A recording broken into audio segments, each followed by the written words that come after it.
Ang kahangahangang kasaysayan ng linyada ng Oak Grove Yellow-Legged Hatch Captain Line. Ang mundo ng pagpapasanay ng manok sa labanan ay puno ng mga kwento tungkol sa mga alamat na linyada, at isa sa mga kapansin-pansing lahi na ito ay ang Oak Grove Yellow-Legged Hatch Captain Line. Ang linyadang ito ay may isang mahabang kasaysayan na sumasaklaw sa mga henerasyon, na may mga kontribusyon mula sa mga kilalang breeder at may isang pamana ng paggawa ng mga superior na mandirigma sa pit. Sa artikulong ito, tatalakayin natin ang pinagmulan, pag-unlad, at kahalagahan ng napakahalagang linyadang ito. Ang kwento ay nagsisimula sa pakikipagtulungan sa pagpapalahi ng dalawang alamat na breeder, sina Eugene Brown at Carol Nesmith. Ayon sa alamat na breeder na si Rafael Dine Abelio, sina Eugene Brown, gamit ang kanyang Oak Grove Yellow-Legged Hatch line, at Carol Nesmith, gamit ang kanyang sweater line, ay nagsama-sama sa pagpapasanay ng kanilang mga line. Ang resulta ay isang kahangahangang pagpapalitang linyada na nagbunga ng mga kahangahangang manok sa labanan na kilala noon bilang mga purong Yellow-Legged Hatch. Ang mga manok na ito ay nakamit ang maraming kampyonato sa Estados Unidos at maging sa ibang bansa, na nagtatag ng kanilang reputasyon bilang mga matatapang na kalaban. Sa paglipas ng mga taon, si Carol Nesmith ay naging sikat sa kanyang possum sweaters, habang si Eugene Brown ay naging kilala sa kanyang yellow leg at green leg Oak Grove hatches.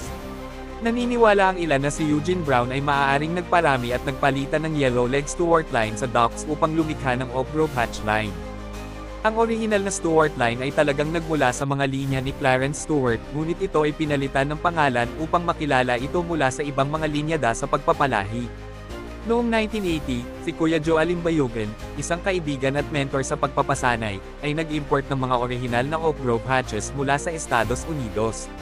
Kasama sa mga import na ito ay isang 5 taong gulang na yellow-legged Oak Grove Hatch broodcock, isa sa mga orihinal na broodcock ni Eugene Brown, at 4 na olive green-legged Oak Grove Hatch pullets.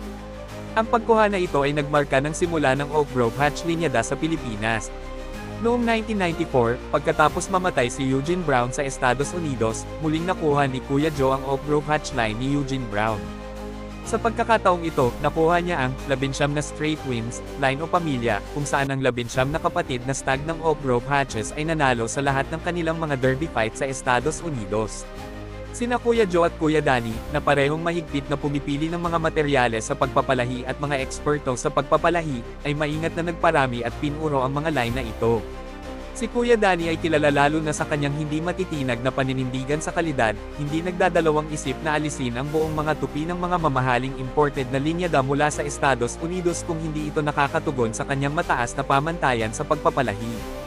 Sa pamamagitan ng maingat na pagpapalaki ng mga manok ni Kuya Joe at Kuya Danny, isinilang ang Dragon Warrior Oak Grove Hatch pamilya ng mga manok sa labanan. Ang pamilyang ito ay naging pundasyon ng linyada para sa Yellow-Legged Oak Grove Hatch Captain Line at Green-Legged Oak Grove Hatch Bandam Line. Ang mga linyadang ito ay dumami at pinuro na ni Kuya Joe sa loob ng mahigit 36 na taon, at ang tradisyon ay patuloy sa Dragon Warrior Game Farm sa Lipa City, Batangas, kung saan ang pagpapasanay ng mga manok sa labanan ay naging isang hilig mula noong 1990. Ang ibang mga mapagkukunan ay nagpapatunay na ang Oak Grove Yellow-Legged Hatch ay nagmula kay Eugene Brown ng Mississippi, USA. Ilang taon matapos manalo sa World Slashers Derbies noong 1995 at 1996, ang Blackwater Farms ni Carol Nesmith ay nag-anunsyo pa rin ng kanilang mga manok bilang Yellow-Legged Hatch at Green-Legged Hatch, na nagpapakita ng koneksyon sa Oak Grove Hatch linyada ni Eugene Brown. Ang maraming kampyonato at mga parangal sa Copper of the Year na nakuha ng mga Oak Grove Yellow-Legged at Green-Legged Hatches sa Sunset at iba pang mga malalaking pit sa Estados Unidos ay nagpapatunay pa rin sa kanilang kahangahangang kalidad at kakayahan sa labanan. Kakatuwa, naisip na ang katanyagan ng sweater linyada sa Pilipinas ay maaaring maiugnay sa bahagi ng diskarte sa pagpapangalan na ginamit ni Carol Nesmith. Sa halip na tawagin ang mga manok bilang sweater yellow-legged hatch, o isang bagay na katulad nito, sila ay tinawag lamang na sweaters.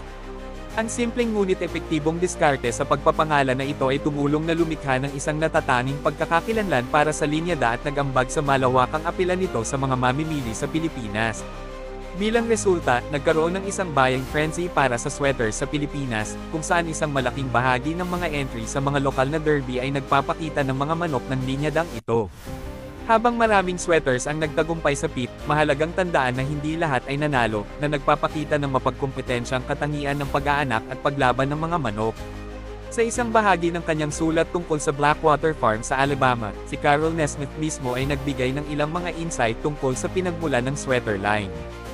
Ikinwento niya na noong binili niya ang mga sweaters kay Otis, sinabi sa kanya ni Sonny na naniniwala na ang linya da ay naubos na at hindi na makakipagkumpetensya sa matitinding kompetisyon. Gayunpaman, nakita ni Carol Nesmith ang potensyal sa mga batang trio ng mga manok na kinuha niya. Ang manok, isang light red na may mga puting streamers sa buntot, pecom, yellow legs, at mahusay na istasyon at conformation, kasama ang dalawang inahin, isang buff at isang straw color na may mga itim na trail feathers, ay nagpakita ng malaking pangako. Upang maiwasan ang inbreeding, ipinadala ni Carol Nesmith ang sweater cock kay Eugene Brown ng Oak Grove Farms upang paramihin ito sa kanyang yellow leg hatch. Sa panahong iyon, si Carol Nesmith ay nasa isang pakikipagtulungan sa pagpapalahi kay Eugene Brown at sa kanyang anak na si Jean, at ang pagpapalitang linyada na ito ay bahagi ng kanilang mga magkakasamang pagsisikap. Samantala, pinarami ni Carol Nesmith ang dalawang inahin sa kanyang sariling bukid at hinanap ang isang angkop na kapareha sa pagpapalahi. Lumapit siya kay Mr. Jumper, na nagbigay sa kanya ng ilang mahahalagang impormasyon tungkol sa mga sweater chickens. Ayon kay Mr. Jumper, kailangan ni Sweater McGuinness, kung saan nagmula ang pangalan ng linyada, ng ilang mga manok upang punan ng isang main sa Pizza Hot Springs. Naalala ni Mr. Jumper na hinayaan ng yumao ng si Mr. Harold Brown ng Red Fox Farm na si Mr. Sweater ay magkaroon o ibenta sa kanya ng mga manok na kalahati Boston Roundhead at kalahati McLean Hatch, kung saan ang ilan ay yellow leg at ang ilan ay green leg. Ang kasaysayan ng linyada ng Oak Grove Yellow-Legged Hatch Captain Line ay isang patunay ng dedikasyon, expertise, at hilig ng mga breeder na nag-ambag sa pag-unlad nito sa loob ng mga taon. Mula sa mga maagang pakikipagtulungan sa pagpapalahi ni Eugene Brown at Carol Nesmith hanggang sa maingat na pagpapalaki ng mga manok ni Kuya Joe at Kuya Danny, ang linyadang ito ay nag-evolve bilang isang malakas na manok. Ang pamana nito ng paggawa ng mga superior na mandirigma sa pit ay patuloy na nagbibigay inspirasyon at nakakahumaling sa mga breeder at mga tagahanga. Habang tinitingnan natin ang hinaharap, sigurado na ang Oak Grove Yellow-Legged Hatch Captain Line ay mananatiling isang mahalagang at iginagalang na linyada sa komunidad ng mga manok sa labanan.